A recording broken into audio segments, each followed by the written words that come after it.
El pasado 25 de febrero, por primera vez en México, se celebró el Día Internacional del Implante Coclear a nivel mundial. El 2% de los niños menores de 14 años, el 7% de los adultos y el 33% de todas las personas mayores de 65 años padecen de pérdida auditiva.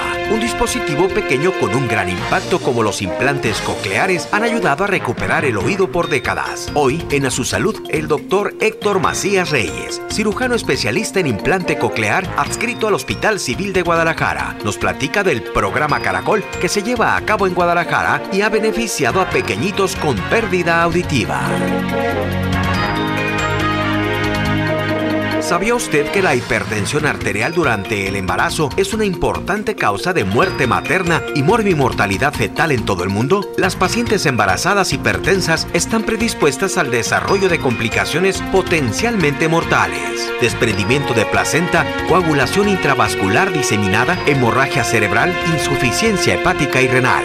La hipertensión llega a afectar hasta cerca del 10% de las mujeres embarazadas, aunque en algunos casos ya existía antes del embarazo. En el estudio de los especialistas, el doctor Luis Virgen, cardiólogo intervencionista, nos explica el tratamiento médico de hipertensión durante el embarazo.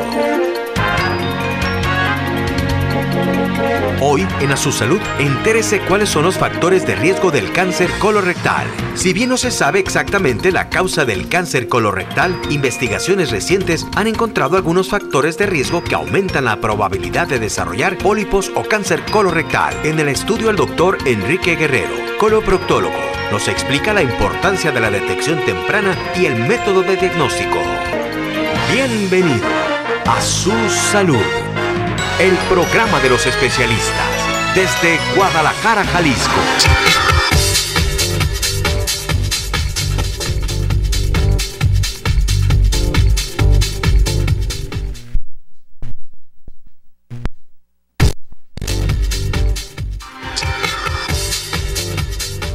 Bueno, pues ya estamos en A Su Salud. Gracias por acompañarnos. Bienvenidos al programa de los especialistas en vivo desde la ciudad de Guadalajara, Jalisco, a través del 210 digital, la señal de tu ciudad.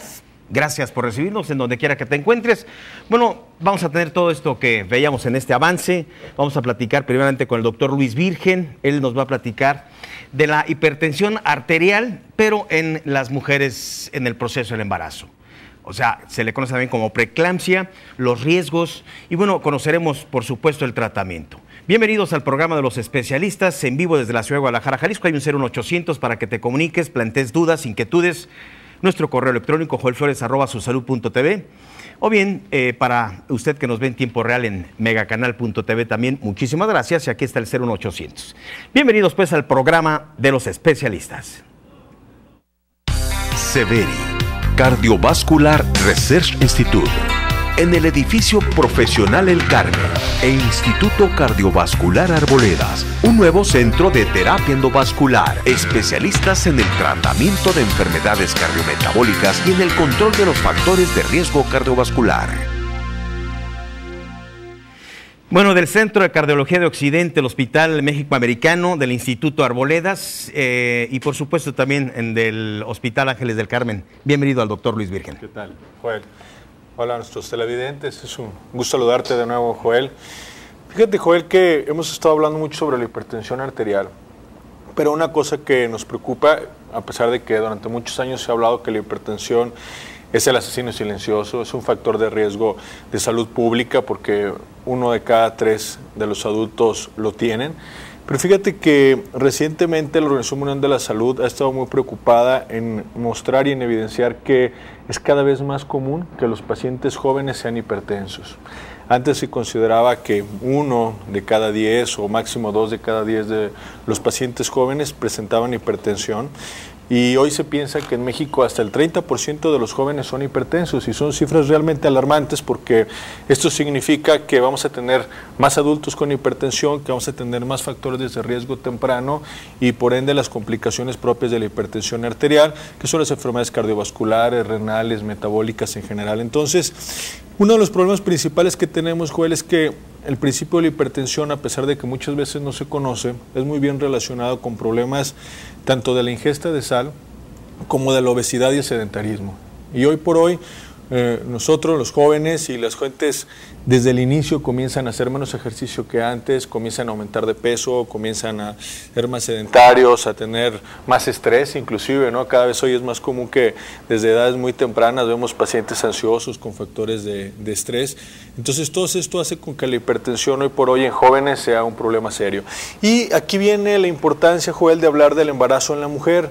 Y exclusivamente en la hipertensión arterial, nosotros tenemos dos tipos de hipertensión en el embarazo. Uno es aquella mujer que ya se conocía hipertensa, o sea que antes de estar embarazada ya era hipertensa y que está tomando algún tipo de medicamentos. Y eso es muy importante mencionarlo porque las mujeres jóvenes que están tomando algún tratamiento antihipertensivo, una vez que llegan al embarazo es muy importante que cambien su tratamiento. La mayoría de los medicamentos que nosotros recetamos hoy para la hipertensión en los jóvenes no son el mismo medicamento que nosotros recomendamos para las mujeres embarazadas. Entonces, el primer mensaje es: si usted es mujer, toma tratamientos antihipertensivos. En el momento que a usted le digan que está embarazada o que sepa o tenga la sospecha de estar embarazada, comuníquelo inmediatamente a su médico para que tenga un cambio en su tratamiento. ¿Por qué es altamente de riesgo, doctor? Porque la mayoría de los medicamentos que nosotros recetamos el día de hoy son medicamentos que no han sido estudiados, o sea que están contraindicados en las pacientes hipertensas y que probablemente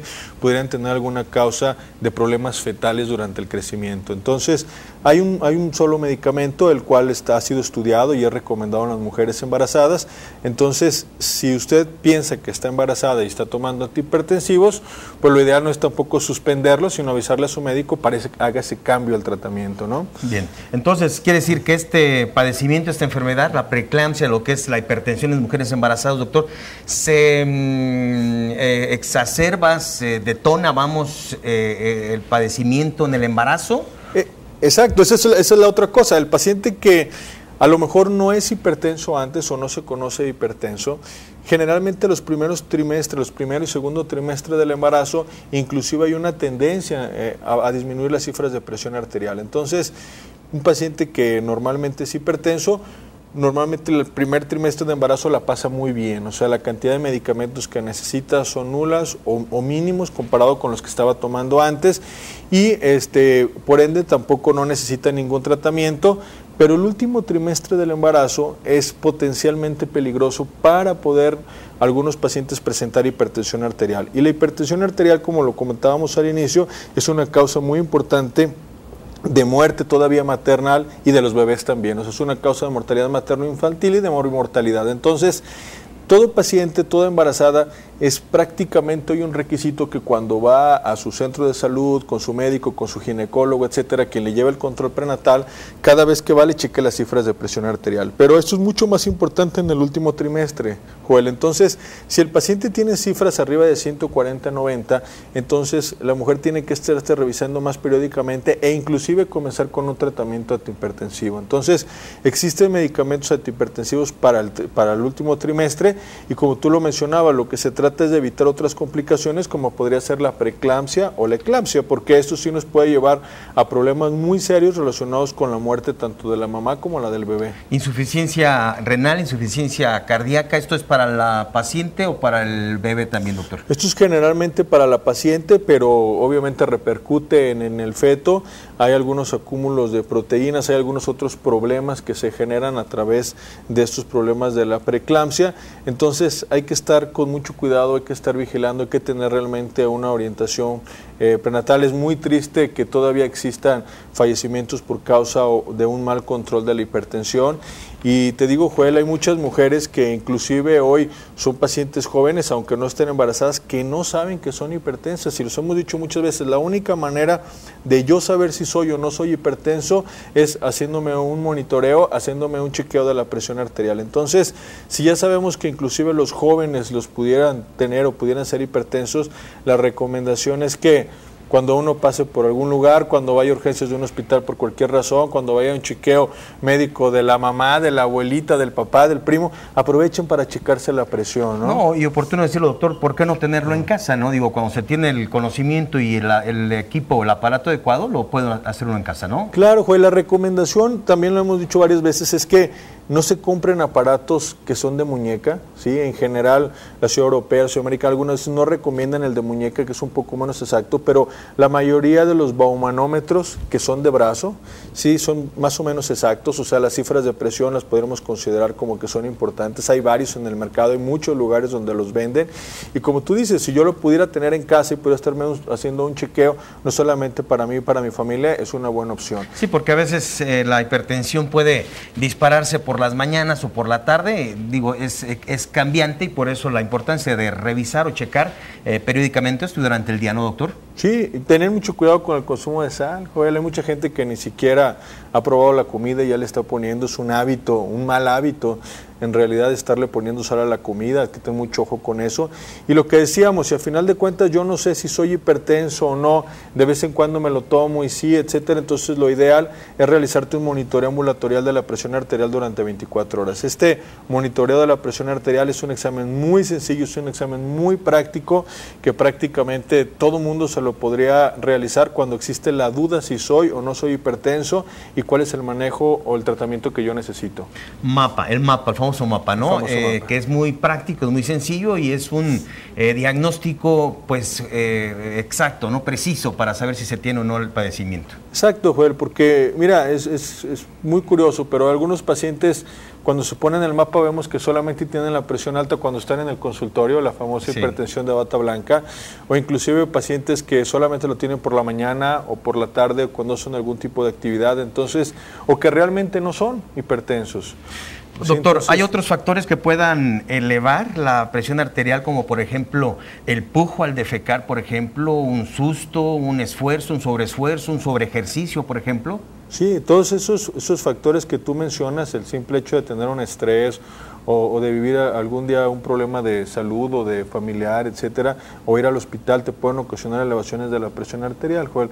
Muchas veces estas cifras de presión pues están relacionadas con un evento muy específico, ¿no? Entonces, hoy nosotros sabemos que, y la Sociedad Americana del Corazón y la Sociedad Mexicana sí lo recomiendan, que tiene que haber un par de cifras de la presión arterial que sean elevadas, cuando menos 2 o 3, en posiciones tal vez diferentes, y que estas hoy por hoy sean arriba de 140-90. En los diabéticos estas cifras son menores, son 135-80, porque ellos tienen muchos más factores de riesgo cardiovascular, pero lo importante es nosotros tener una cifra. Ahora, muchas veces nos preguntan esto, Joel, ¿cuál sería la presión arterial ideal? La presión arterial ideal debe andar entre 110, 120, 80. O sea, un paciente que tiene una cifra de presión arterial entre 130 y 140 es un paciente prehipertenso. Pero dígame una cosa, doctor, un paciente cuando eleva su presión arterial por una emoción, por el estrés o por cualquier otra situación o circunstancia, ¿se le considera ya un paciente hipertenso? Si lo tiene en 2 periodos, o sea, en 2 tomas, en diferentes ocasiones, sí. Ahora, la importancia del cómo te checas la presión arterial, eso tiene mucho que ver, Joel.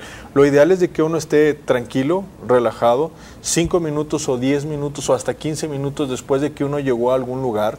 O sea, no se lo va a tomar uno después de que agitado, uno tiene el susto, después de que uno estuvo haciendo la actividad física, porque bueno, lo más probable es de que tenga alguna alteración, pero uno tiene que esperar algunos minutos. ¿Y en reposo, sentado o en acostado? Reposo, sentado.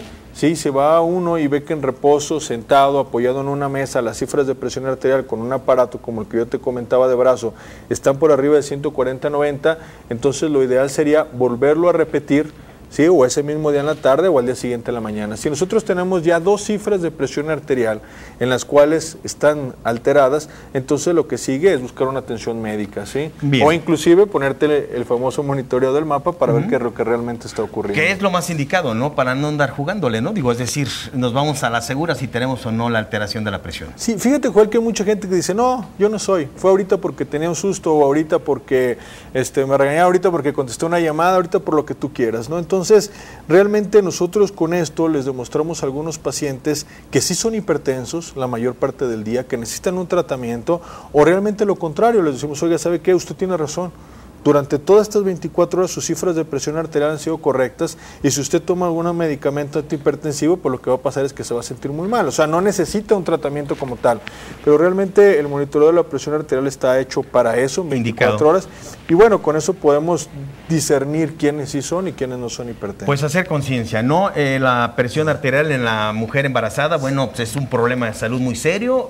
Hoy se ha multiplicado, doctor. O sea, antes era un 1% o una de cada 10 personas mencionaba y hoy son 3 de cada 10 personas, ¿no? O sea, se ha elevado dramáticamente el porcentaje de personas que presentan la presión elevada, pero sobre todo en el embarazo. Este es el mensaje, ¿no? Las complicaciones las escucharon. Y bueno, ¿cuáles son los tratamientos preventivos, doctor, para la mujer? ¿Cuál es el mensaje para cuidar? Pues mira, lo ideal, no solamente para la mujer, para todos nosotros, es disminuir el consumo de sal, hacer más actividad física, cuidar nuestra alimentación, ser menos sedentario, disminuir un poco la cantidad de estrés.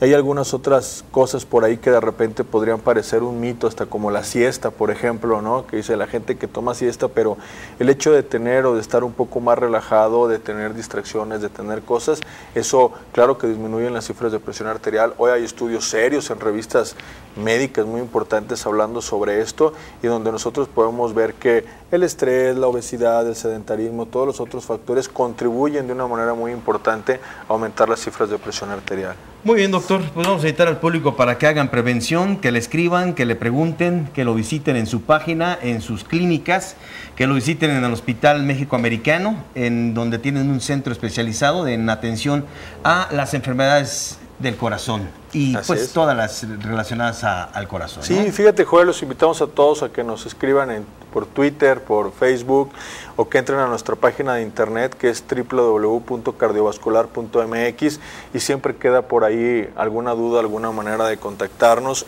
y de que busquen información porque siempre es importante estar informados. Muchísimas gracias, doctor. Está la invitación entonces para el público para hacer prevención. El monitoreo ambulatorio de la presión arterial, el mapa, es lo más indicado. Digo, ¿a qué edad es cuando debemos empezar a preocupar? Porque hay presión arterial en jóvenes, claro está, pero ¿a partir de qué edad es mejor? Yo diría que a partir de los 16, 18 años debemos de comenzar a achicar la presión y obviamente conforme vamos teniendo más edad o más factores de riesgo, hacerlo un poco más frecuente. Y disminuir, por supuesto, los factores de riesgo que ya los mencionó. Muchas gracias, doctor. Muchas gracias. Prevención. Vamos a esta etapa de Severi, por supuesto, después del Centro del Riñón Guadalajara, con nuevos servicios de atención para la insuficiencia renal, procedimientos ambulatorios, ya conocerá. Centro del Riñón Guadalajara. Severi, Cardiovascular Research Institute, en el edificio profesional El Carmen e Instituto Cardiovascular Arboledas, un nuevo centro de terapia endovascular, especialistas en el tratamiento de enfermedades cardiometabólicas y en el control de los factores de riesgo cardiovascular.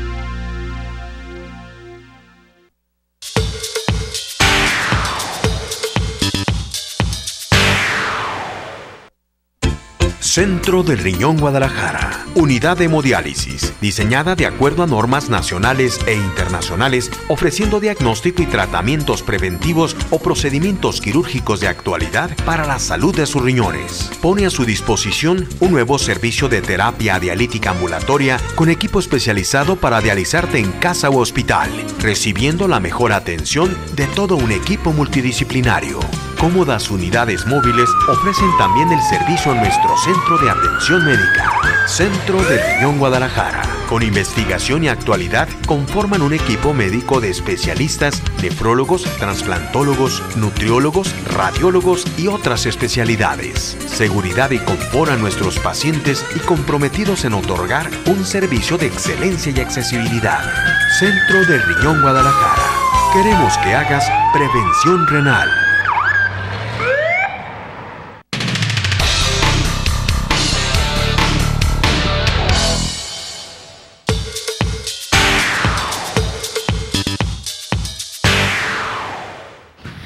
Bueno, pues ya estamos con el doctor Héctor Macías Reyes. Quiero presentar al doctor Héctor Macías Reyes. Gracias, doctor, por acompañarnos. Un placer, Joel. Gracias, doctor. El doctor Héctor Macías Reyes pues, es cirujano especialista en implante coclear. adscrito al Hospital Civil de Guadalajara. Y bueno, el día 25 de la semana pasada, el día 25 de febrero, bueno, se conmemoró el Día Internacional del Implante Coclear. Por primera vez en México se celebra esto. Y bueno, la idea es platicar de lo que es este implante, y usted realizó el implante, y ha realizado todos estos implantes que ya desde hace pues ya tiempo se han venido también practicando en distintas partes del mundo. Gracias por acompañarnos, doctor, y platíquenos para qué tipo de sordera sirven estos tipos de implante coclear. Bueno, antes que nada, primero un honor estar aquí contigo, Joel. Y bueno, efectivamente, mira, los implantes cocleares están indicados en la hipoacusia neurosensorial profunda o severa. Severa cuando además hay una discriminación mala, está indicado el implante coclear. ¿Y es quirúrgico? ¿Cómo se da el procedimiento? Tenemos algunas imágenes, si me pueden apoyar con estas imágenes, y si se puede, nos puede explicar, doctor, sí, en mira, esta pantalla. Aquí, bueno, claro que sí. Nosotros, bueno, enseguida. Aquí ahorita lo vemos y claro que sí. Mira, tenemos, bueno, primero es muy importante entender que el implante coclear está compuesto de dos dispositivos, uno externo y uno interno. El dispositivo externo es el que nos ayuda mucho a captar el sonido, y luego viene un procesador, procesa este sonido en energía eléctrica y lo transmite al implante propiamente dicho. Ahora bien, el implante coclear es un dispositivo electrónico que se coloca a través de un procedimiento quirúrgico. Ignoro las imágenes que estamos viendo. Enseguida van a... Este es el implante coclear. Sí, Este es... Y sí, está indicado en niños menores, en adultos también, que muchos adultos lo sufren, y sobre todo en adultos mayores de 65 años también. ¿Esto es lo que se implanta, doctor? No, lo que se implanta es esto que está en la parte inferior, que no se alcanza a ver, que acaba de salir, es precisamente este es el implante. Correcto. Y este es el electrodo que lo vamos a introducir finalmente hasta la cóclea.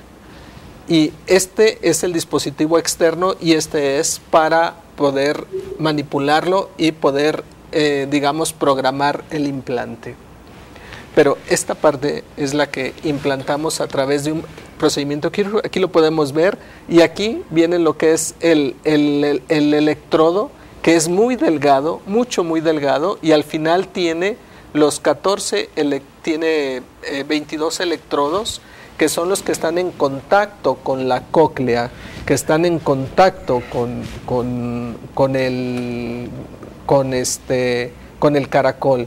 Y bueno, aquí nosotros podemos observar también cómo está el dispositivo externo. O sea, una parte es interna, es quirúrgica, y otra parte es externa. Así es. Así es. Y la cirugía es una cirugía que nos lleva aproximadamente 2 horas y se hace a través de una incisión retroauricular, es decir, detrás del oído. Aquí podemos observar cómo, una vez que a través de la disección de tejidos blandos y de hueso y hacer una mastoidectomía, introducimos el electrodo. Este es el electrodo al caracol. Sí. Ahora bien, aquí este es un dibujo en el que se transluce el implante. Este es el implante, esta es la antena, esta es la parte externa, están Correcto. separados por el cuero cabelludo. Este es el micrófono, aquí la señal de audio entra y luego pasa a un procesador, se procesa la señal en energía eléctrica. Son impulsos. Son impulsos, microimpulsos, sí.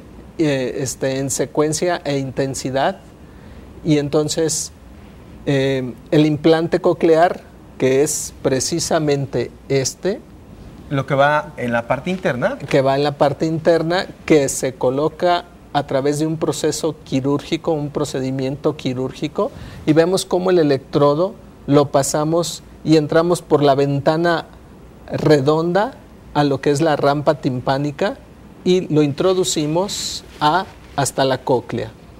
Sí, y estos diferentes electrodos que podemos observar aquí son los que están recibiendo ya la señal auditiva como impulsos eléctricos. Estos impulsos eléctricos lo que van a hacer es estimular el nervio auditivo. La indicación es, además de la hipoacusia neurosensorial, es que tengan nervio y tengan, y por supuesto, desde el punto de vista central, ya haya un lenguaje previo en los poslinguales y los prelinguales, que aquellos que no han desarrollado la palabra, tratar de implantarlos lo más pequeños posible, 1 año, 2 años de edad, 3 años. Muy bien, doctor. Oiga, entonces, en el paciente esto se coloca obviamente va a requerir de ¿qué? ¿Rehabilitación? Por supuesto, esto que dices es muy importante, no es mágico. Sí es cierto, empiezan a oír, pero no entienden o no saben lo que escuchan los pacientes. Ajá, una vez colocado el implante. Sí. Y entonces se requiere la habilitación en caso de no conocer nada del lenguaje o nada de las palabras o nada de los sonidos. ¿Y el paciente llega a recuperar en qué porcentaje la audición, doctor? Si los implantamos de niños menores de 5 años, van a una escuela normal a los 6 años de edad. ¿Oh, sí? Sí. Entonces, vamos, está indicado de una forma temprana para que pueda tener mayor efectividad. De preferencia, pero también está indicado en aquellos que por alguna razón perdieron la audición, que sí desarrollaron el lenguaje, que sí escucharon y desarrollaron lenguaje y que perdieron la audición por muchas causas. Entonces, en estos pacientes también ponemos el implante y estamos hablando de rehabilitación. Los pacientes postlinguales se rehabilitan muy rápido. Muy bien, pronto. doctor. Bueno, tenemos aquí a Eneida Guadalupe Rendón. Ella tenemos este interesantísimo testimonio. Usted hizo el procedimiento, doctor, de un implante coclear. De Eneida yo no lo hice. ¿Usted no lo hizo? Lo hizo el doctor Luis Enrique Aramburo Tirado en el 2006. En el 2006. En el 2008. En el 2008. Tengo 5 años con el implante. A ver, Lupita, platícanos. El caso de Lupita me parece muy interesante, es relevante porque, bueno, tú naciste con ceguera. A tus 14 años obtuviste, se vino, ¿qué? Sordera, ¿verdad? Sí. Empecé a los 9 años con una pérdida leve y fue progresiva. A los 14 años quedé con una sordera total. Los audífonos no me servían. Así duré 11 años hasta que en 2008 me colocaron el implante coclear. Entonces, ¿tú no escuchabas durante cuántos años? ¿7, 8 años? Comencé a los 8 o 9 años, pero sí escuchaba a través de audífonos. Todavía me servían, pero alrededor de los 14 años, pues comencé con la pérdida cada vez más fuerte, hasta que ya ningún audífono me sirvió. Escuchaba, pero no entendía, no comprendía nada de lo que se me decía. ¿Y qué pasó? ¿Conociste al doctor que hizo el procedimiento? ¿Quién fue? Perdón. El doctor Luis Enrique Aramburo, que fue el que inició el programa de Caracol, precisamente. Ahora lo llevamos en el Hospital Civil.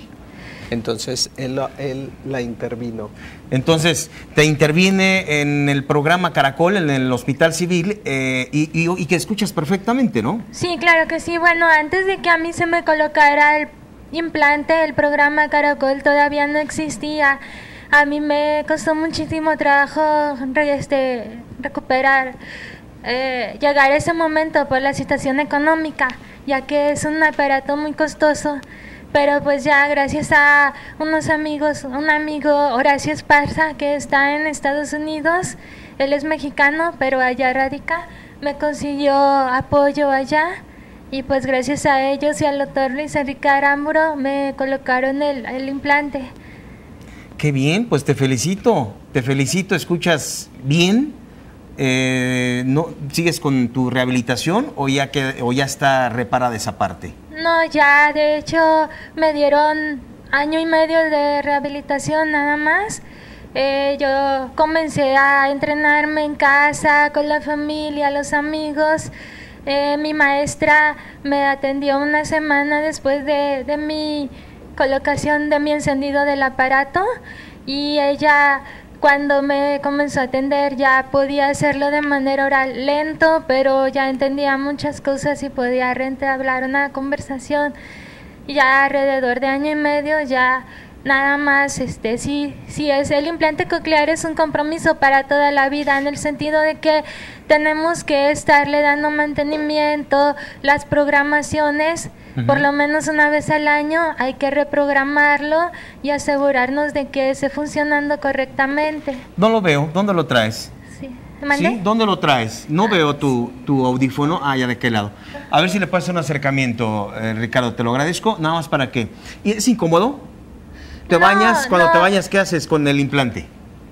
De hecho, no es incómodo, porque este nuevo aparato ya no lleva nada colocado en la oreja, nada más está pegado con el imán a mi cabeza, pero ya no trae nada. De hecho, ando muy a gusto, pues hago de todo, nada más tengo que tener cuidado porque no se puede mojar, no se debe de golpear. Pero cuando te bañas, ¿te lo quitas, Sí. lo proteges, lo cubres con algo? ¿O Me lo quito y por las noches lo coloco en un disecante especial para que toda la humedad que tenga pues se seque para el día siguiente. Muy bien, Lupita, pues te felicito.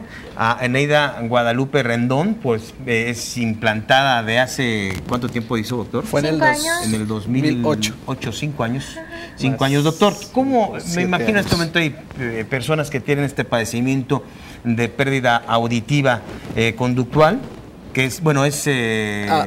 una pérdida auditiva, audición. Hay que hacer, obviamente, el protocolo de diagnóstico, de hecho, ver si son candidatos o no para el tratamiento, sí, ¿no? de hecho, también esto es muy importante. Un candidato a implante coclear primero es estudiado, y es estudiado de una manera multidisciplinaria. Es detectado, puede ser detectado por pediatras, por médicos generales, por neurólogos, por otorrinolaringólogos.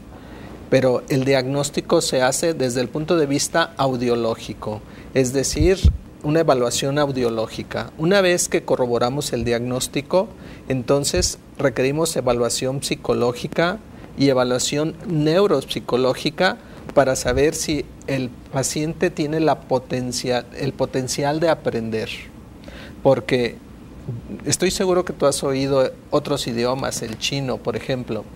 Cuando a un paciente le colocan un implante coclear, consideramos que es como si escuchara un idioma totalmente extraño. No sabemos lo que sabemos que estamos escuchando algo, pero no sabemos qué significa. Pues es empezar de cero, ¿no, y es doctor? empezar de cero. Así y de ahí es. la edad auditiva, una vez que se implanta a un paciente de cero que nunca ha escuchado, le lleva aproximadamente 5-6 años poder entender todas las palabras o todo el vocabulario. De hecho, el sordomudo es mudo porque no escucha. En el momento en que empieza a escuchar, pues empieza a hablar, por supuesto, ¿no? Sí.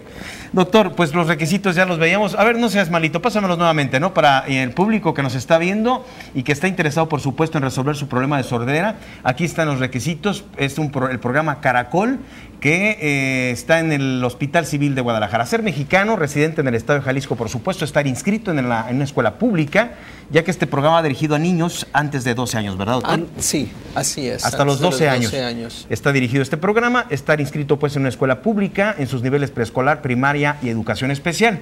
Y 3, presentar pérdida auditiva bilateral severa o profunda. Obviamente aquí también hay que señalar, ver si es candidato o no. Para esto se hacen todos estos exámenes. Incapacidad económica, por supuesto, de la familia para adquirir por sus propios medios un implante coclear. Yo sí quiero hacer hincapié en el programa Caracol. El programa Caracol lo inicia y lo lleva, de hecho, la Secretaría de Educación Pública. A través de los profesores han detectado a estos chiquitines que tienen problemas de aprendizaje. Y al ver esta problemática, la Secretaría de Educación Pública inicia con este programa. El Hospital Civil apoya en el proceso quirúrgico. El DIF apoya en la habilitación o rehabilitación del lenguaje. Y también está el Hospital General de Zapopan, el Hospital General de Occidente en Soquipan, porque también los audiólogos y los pacientes que detectamos ahí, finalmente somos un equipo multidisciplinar y multiinstitucional que estamos trabajando en apoyo a este programa. Muy bien, pues aquí veíamos el correo electrónico para que se registren. ¿Algún teléfono tiene, doctor? Sí, cómo no, el 36 15 94 17. 36 15 94 17. O, con toda confianza pueden escribir a mi correo hectormaciasr@gmail.com. Muy bien, pues aquí están estos datos. Pónganse en contacto con el doctor Héctor Macías Reyes. Y bueno, aquí están sus teléfonos y le quiero agradecer a Lupita nuevamente. Muchísimas gracias, Lupita, y felicidades. Muchas gracias a ustedes y pues adelante. Si tienen un niño con sordera, ya ahora la sordera tiene cura y podemos volver a escuchar. Una bendición, ¿no, doctor? Sí, y más en EIDA, en pacientes también con trastornos visuales, videntes, que todos sabemos, aprendemos a través de los sentidos, y si tenemos dos sentidos alterados como es la visión y la audición, pues ahora sí que las limitaciones son muchas. Sin embargo, esa fuerza de voluntad y ese trabajo que hace EIDA le permite, incluso todavía sigue estudiando, está estudiando una licenciatura. ¿Licenciatura en? De Guadalajara. ¿Qué estudias? La licenciatura en Gestión Cultural. Muy bien, en la Universidad de Guadalajara. Sí. Pues felicidades nuevamente, Lupita. Y gracias, doctor, por esta visita al programa Su Salud. Y estaremos, por supuesto, presentando más información de todos estos procedimientos de implantes cocleares que usted realiza. Con mucho gusto. Gracias, doctor. Bueno. El doctor Humberto Ruiz García, de Clínica Santa Lucía, enseguida nos habla de un padecimiento también frecuente en la córnea. Estamos hablando del queratocono. Es el doctor Humberto Ruiz García, retinólogo de Clínica Santa Lucía.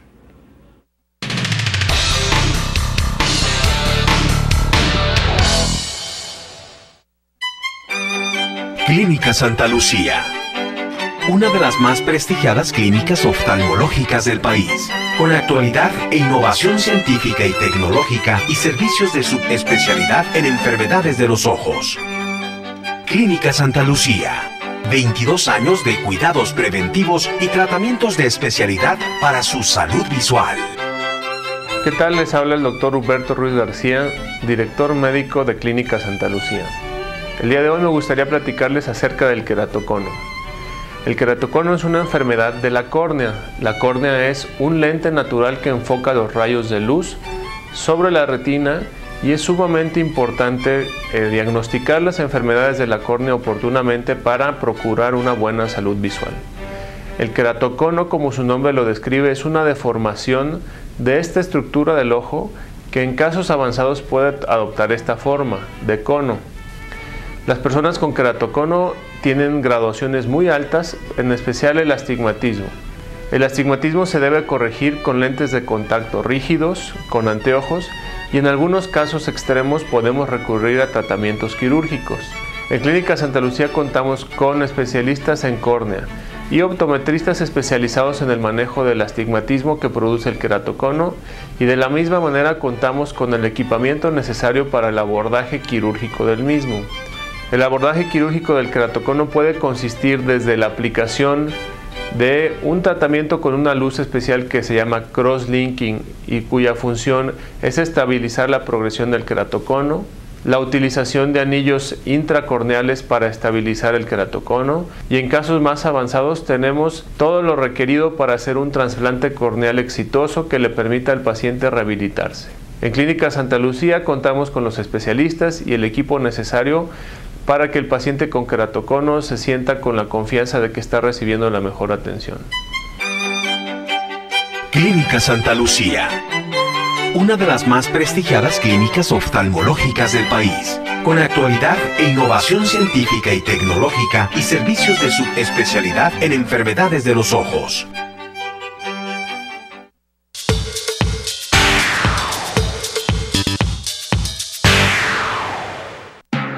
La esofagitis es la inflamación que daña los tejidos del esófago, el tubo muscular que transporta la comida desde la garganta hasta el estómago, causada por reflujo, medicamentos u otros. Los signos y síntomas de la esofagitis: dificultad para tragar, dolor en el pecho, especialmente detrás del esternón, que se produce con el consumo de ingestión de alimentos. Dr. Jesús Trujillo Casillas, certificado por los consejos mexicanos de cirugía y gastroenterología.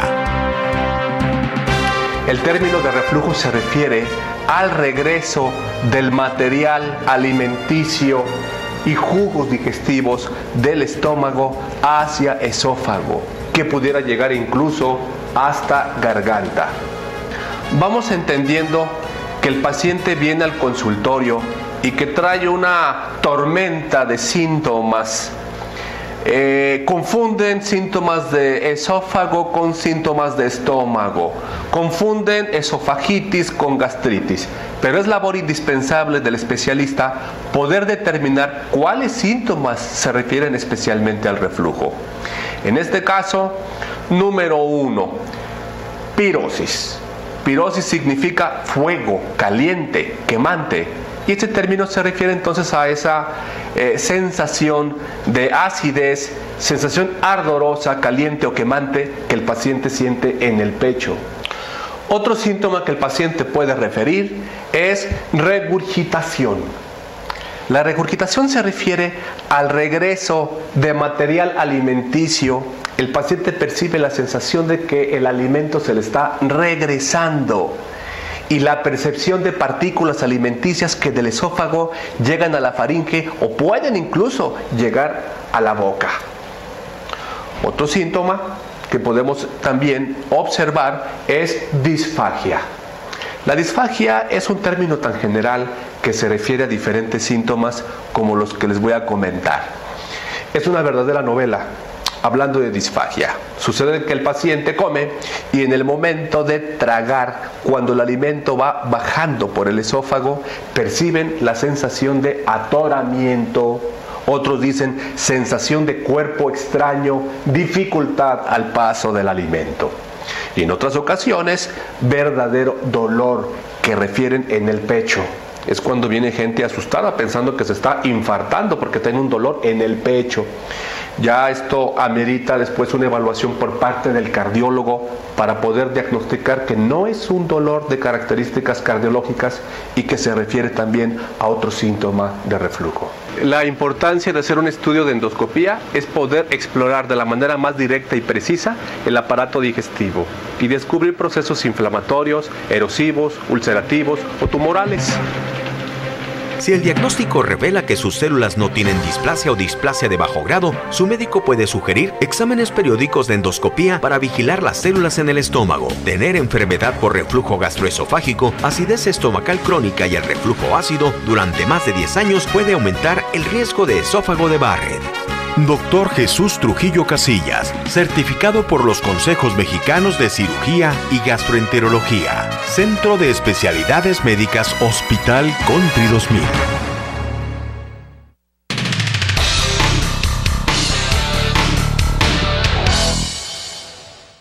Diagnóstico y tratamiento de enfermedades del colon y recto, Dr. Enrique Guerrero Tarín, coloproctólogo. Bueno, pues para platicar ahora sobre el cáncer de colon, vamos a saludar al doctor Enrique Guerrero. Hola, buenas tardes. ¿Cómo está, doctor? Bien, ¿cómo estás, Joel? Bien, pues aquí estamos ahora para llevar toda esta información al público. La idea es pues hacer prevención y hacer cuidados preventivos, por supuesto, en este padecimiento. ¿Qué es el cáncer de colon, doctor? Bueno, es una tumoración, tejidos que empiezan a crecer por su cuenta de manera desordenada. Invaden el órgano, invaden los demás órganos vecinos. Es una neoplasia maligna del colon, bueno, muy cerca de la del recto también, los vemos nosotros en nuestra especialidad por frecuencia, en la cual ha tenido mayor frecuencia cada vez en nuestro país. Quizás, bueno, aparte de la expresión genética, nuestros hábitos que llevamos, ¿no? Que cada vez son peores, menos fibra, mayor ingesta de grasas, en fin. Cada vez vemos el cáncer de colon en pacientes de una edad más temprana. Antes lo veíamos en la quinta, sexta década de la vida o más adelante. Ahora en nuestras estadísticas vemos pacientes es increíble, hasta de 20 años, sí. 30. A los 20, sí. 30 ya está presentando el inicio de un cáncer. El inicio de un cáncer, sí. Bueno, son casos especiales en los cuales hay una carga genética importante, ¿no? Hay ciertas lesiones que se asocian a esto, como la poliposis familiar múltiple. Hay ciertas lesiones crónicas inflamatorias que también nos pueden predisponer a este asunto del cáncer de colon, como la colitis ulcerativa. No, bueno, no, hay que aclarar que no es la colitis de la cual habla todo el mundo, la colitis nerviosa y eso. Es un tipo de colitis en el cual el mismo cuerpo hace una defensa sobre sí mismo y lo va dañando, va inflamando la mucosa. Y se dice que cualquier inflamación crónica puede terminar en una displasia y luego en un cáncer. Entonces tenemos ciertos grupos de población que les vemos con mayor frecuencia el cáncer y a una edad más temprana. Entonces ha ido aumentando la manifestación de cáncer de colon. Y bueno, pues no hay una causa exacta o precisa, pero sí se le asocian ciertos factores como los que usted ha estado mencionando. ¿Cómo inicia la enfermedad? ¿Cómo inicia el cáncer de colon? ¿Siempre es en pólipos? Sí, lo interesante es que siempre inicia con una lesión pequeña. En la mayoría de los casos, afortunadamente, son lesiones polipoideas, es decir, como si fueran una excrescencia, algo que se ve más aumentado del nivel de la mucosa, en este caso de la mucosa del colon, aunque ya vemos también en algunos otros casos lesiones planas, las cuales diagnosticamos como lo que mencionábamos del cáncer en el cual se asocia la colitis ulcerativa. Las lesiones son planas, en la enfermedad de Crohn también, y necesitamos ciertos aparatos especiales de los cuales vamos a hablar en un momento. Para el diagnóstico, doctor, para detectar el inicio de una displasia. Sí, históricamente, bueno, vamos a hablar brevemente de la historia, se usaba o se usa aún, de hecho, es un método muy sensible pero muy poco específico, la sangre oculta en heces. Un paciente que se le encontraba sangre, reportaba sangre en un estudio de excremento, inmediatamente nos hacía estudiarlo con una colonoscopía, con un colon por enema, que son los métodos que usamos.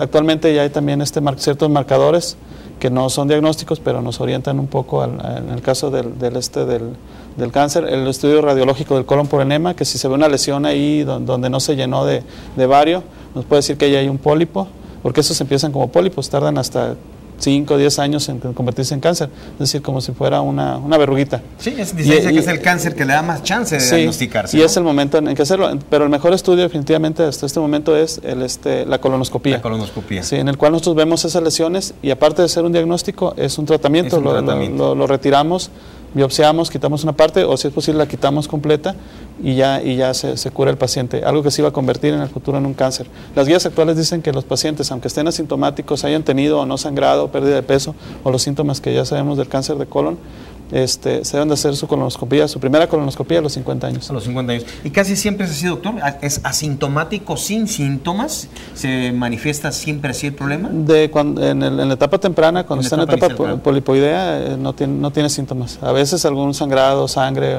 con coágulos en el momento de defecar, pero solo eso. Ya cuando va creciendo, dependiendo del lugar donde esté, si está en el lado derecho, donde las heces son líquidas completamente, tarda más tiempo en dar síntomas. El paciente normalmente lo encontramos que con anemia, una anemia crónica y él refiere una masa, una tumoración a nivel de la fosa ilíaca derecha, o sea, a nivel de donde está el hueso ilíaco arriba.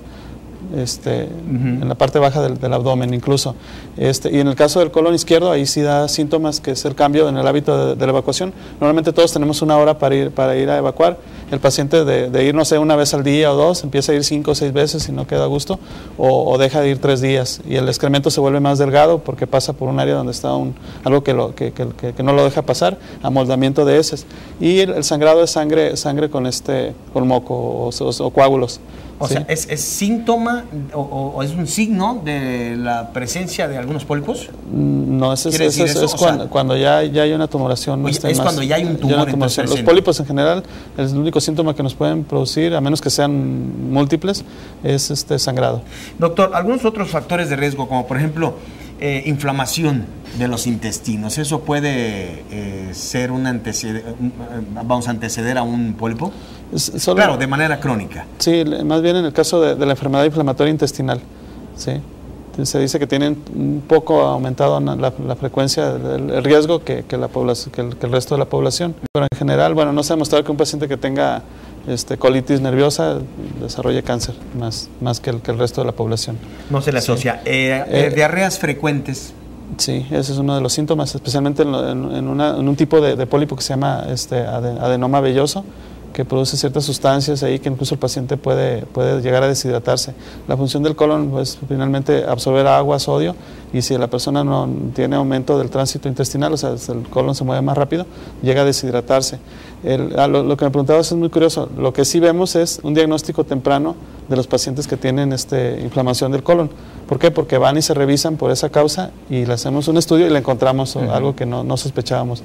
Más bien es al revés. Que como ocurre generalmente, no siempre las enfermedades graves se descubren por accidente, ¿no? Sí. O sea, pero, no porque hagamos prevención. Ajá, pero bueno, aquí hay que cambiar yo lo que quiero invitar a los televidentes a cambiar la idea. Más bien no hay que dejarlo al azar o al accidente. Hay que programar estos estudios cuando estén indicados. La única forma, pues bueno, acudir a consulta, vemos el caso y son menos todavía, ¿no? Lo que vemos más es enfermedad inflamatoria en cuanto a enfermedad hemorroidal, colitis, fístulas, abscesos, ese tipo de cosas. Pero sí dilucidar, porque a veces van con consulta por hemorroides, por ejemplo, y acabamos diagnosticándoles un cáncer, ¿no? Que los síntomas eran muy claros y nadie reparó, ni el paciente, ni sus médicos tratantes. Y cuando es cáncer, en su etapa inicial, por supuesto que hay tratamientos. Claro. Y tratamientos seguros que no solamente detienen la evolución, sino que curan el padecimiento, ¿no? Es algo estadístico. Si lo encontramos en una etapa incipiente, se le puede ofrecer una curación.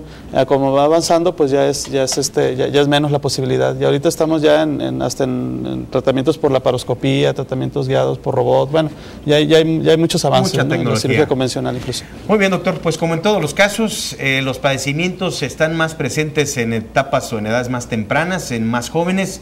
El estilo de vida, por supuesto, la falta de ejercicio, la falta de nutrición, la presencia ya del síndrome metabólico o circunferencia abdominal elevada, en fin. Llegamos a la parte pues de invitarlos al 01800-099-0406 y hacer prevención. Revísese, chéquese. La única manera de hacerlo es haciendo una consulta y prevención. Gracias. Muchas gracias, doctor. Invitamos al público para que haga prevención. Sí, por supuesto. El teléfono, ahí lo veíamos, el teléfono del doctor Tarín, para que usted haga una cita en el 01800-099-0406. Gracias, doctor. Sí, gracias. Buenas tardes. Enseguida el doctor Julio Ramos. El doctor Julio Ramos, ¿nos despedimos de una vez? Muy bien, pues nos vamos a despedir entonces. Le agradezco por su atención a este programa. Haga prevención, visítenos en www.asusalud.tv. Aquí está nuestro teléfono, nuestro número para que haga, desde luego, contacto con nosotros vía WhatsApp y nos haga llegar sus mensajes o preguntas para el siguiente programa. Llegamos a la parte final, como le repito, si le gustó el contenido de este programa, gracias, muchas gracias por recomendarnos. Nos despedimos con el doctor Julio Ramos del Centro del Riñón, Guadalajara. Muchas gracias. Diagnóstico y tratamiento de enfermedades del colon y recto, doctor Enrique Guerrero Tarín, coloproctólogo.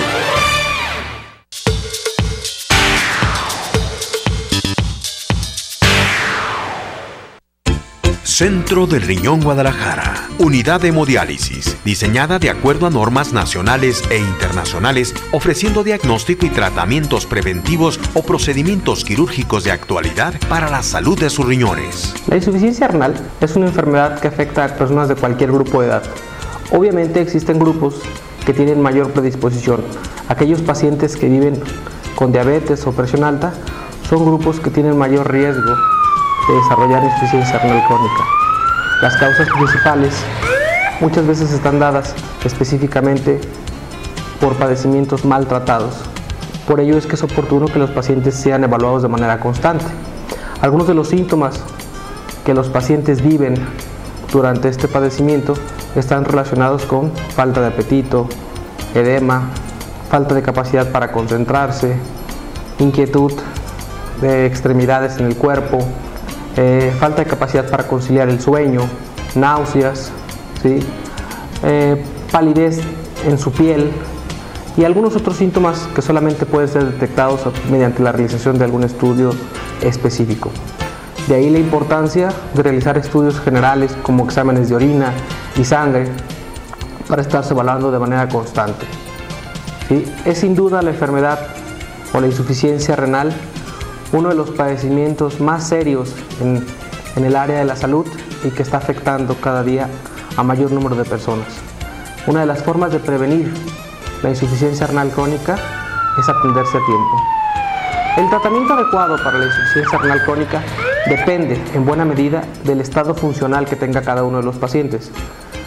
Uno de los objetivos que tenemos nosotros en el tratamiento de la insuficiencia renal crónica es prevenir el tener que ofrecer un tratamiento con diálisis. Algunas de las alternativas terapéuticas están basadas en cambios de hábitos en la alimentación y algunos otros que están ligados a factores de tipo medicamentoso o suplementario, y en algunos casos, cuando la condición no lo permite, están ligados al uso de terapias de sustitución como son diálisis o hemodiálisis, y cuando existe la posibilidad, pues considerar un tratamiento como el trasplante renal. Es muy importante considerar que la insuficiencia renal es la consecuencia de la falta de atención médica y oportuna, ¿sí?, que es responsabilidad de los que la atendemos y de los que reciben la atención.